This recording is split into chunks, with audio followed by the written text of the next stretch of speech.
Israel is at a crossroad approaching a major dilemma over whether or not to retaliate against Iran's first ever unprecedented drone and missile strike on Israel. Israeli reaction and response could risk a wider escalation of the war, but major concern would be the assault could allow Iran to attack with impunity. Tehran's onslaught was an actual or potential game changer due to directly targeting Israel. It is crucial for Israel to consider very carefully its next step. Before we proceed with the news and facts, please like and subscribe the channel to continue to receive such informative videos. Thank you. The Israeli retaliatory attack, commensurate with the scale of the Iranian strike, may not merely represent a balancing reaction, but may actually constitute escalation with far-reaching repercussions and regional implications. President Joe Biden has warned Israeli Prime Minister Benjamin Netanyahu that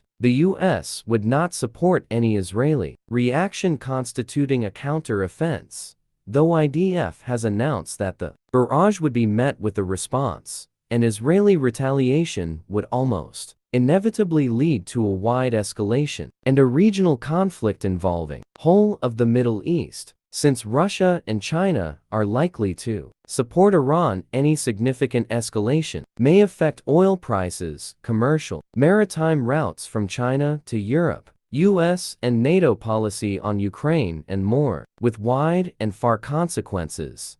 Failure to respond to Iran would set in place a new paradigm that Israel can tolerate any attack, which would be catastrophic to Israel's survival. With lessons learnt, the next round may not be as innocuous as this one turned out to be. Tehran launched more than 350 missiles and drones at Israel in retaliation to an Israeli attack on Iran's embassy in Damascus, Syria, which killed 2 Iranian generals and 5 officers. Netanyahu intends to broaden the war in Gaza into an Israeli-Iranian conflict that could drag the U.S. in Israel's support. For this reason, retaliate or not has become an American concern as well. Israeli warplanes targeted Iran's embassy in Syria in a strike that killed 7 of its military advisors, including 2 generals. Iran's ambassador to Syria said the attack hit a consular building in the embassy compound and that his residence was on the top 2 floors. Israel has long been targeting Iran's military installations in Syria and those of its proxies, but this attack was the first time Israel hit the Iranian embassy compound.